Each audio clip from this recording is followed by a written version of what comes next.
To do something that no law enforcement agency has been able to do: break up one of the nation's most violent prison gangs.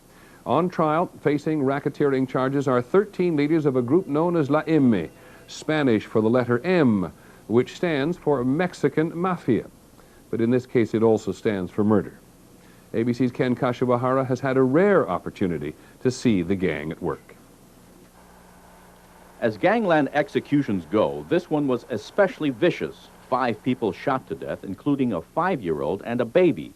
Prosecutors say it was ordered by the Mexican Mafia to make an example of gang members who were disloyal. There's no type of murder that can be conceived of that would be unusual for a Mexican Mafia member. Ramon Mendoza, a former member now in the Witness Protection Program, was recruited into the Mexican Mafia while serving time for murder in California's San Quentin prison. He had decapitated a rival gang member with a machete. The Mexican Mafia, bar none, is the most violent prison gang in the system. When we walked the yard, we feared no one. We feared not the guards, not the inmates around us. That violence is no longer confined to prisons. Now the gang is using the same ruthlessness to control drug distribution throughout Southern California's Latino communities. That viciousness was captured in the movie American Me. But prosecutors say gang leaders found the movie insulting and ordered the murder of neighborhood activist Ana Lizarraga, who served as a technical advisor and had a bit part in the film. Lizarraga was gunned down in her driveway. The outside world is like a playground for us. When we're out on the streets, we have no regard for human life. Just how little regard is made clear in this FBI surveillance video at a meeting of Mexican Mafia leaders. Somebody wants to kill them, kill them. But I figured we could get some use out of them in the meantime and then take them out. The Mexican Mafia is far more than a street gang. It is a very powerful and well-organized group of long-standing that really exerts control over other street gangs throughout the Hispanic community. It is their discipline and organization that makes it difficult for police to combat. One stronghold, Ramona Gardens in East Los Angeles, home of a street gang called Hazard, a gang controlled by the Mexican Mafia. So they carry out their executions here? Oh, without a doubt. Sergeant Raymond Montijo, who has been on the gang beat for years, says the Mexican Mafia rules neighborhoods and their street gangs through fear. Are you guys members of Hazard? See what I mean? Yeah. They're afraid to talk, and if some guy talks, they'll do him in. Mexican Mafia members are not afraid to kill because they don't fear the punishment. By trying them in federal court, prosecutors hope to break up the gang. They'll move the leaders out of California and disperse them throughout the federal prison system.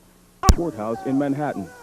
Inside, former King's leader Luis Felipe was being sentenced for ordering at least 6 executions from his prison cell. Judge John Martin wanted to impose the death sentence, but the law didn't allow that.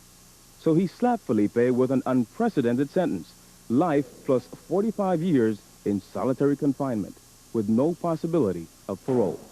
Felipe will have no contact with other prisoners, no telephone calls, no communications with any member of his gang, and only limited contact with his family and attorney. The judge says he's taking these drastic measures to prevent Felipe from ordering any more executions from prison, like the 1993 murder of Latin King member William Cartagena. They strangle him, and eventually they cut his head off and his hands off, and they cut his Latin King tattoo out of his body. The Latin Kings, with more than 100,000 members, is known as one of the most violent gangs in the country. Here in New York, where there are 5,000 members, the new leader, King Tone, says he's trying to change that violent reputation. He's been encouraging gang members to stop selling drugs and carrying weapons. In slang, slinging and binging. This isn't what we do anymore. We don't come around and sling and bing and do... Called Supreme Leader, King Tone says he's trying to forge a new political voice for Latinos. But prosecutors are skeptical. That given what we've seen even during the course of the trial, it is hard to believe that people who zealously followed Luis Felipe would completely disavow him. And one former Latin King member agrees it's still business as usual. In fact, he says King Tone has put a contract out on him, charges that King Tone denied. Still, the gang's influence continues to grow as hundreds of gang members gathered in this church in Harlem to witness the baptism of the next generation of kings. But prosecutors wonder if history will only repeat itself. Alexander Johnson, ABC News, New York.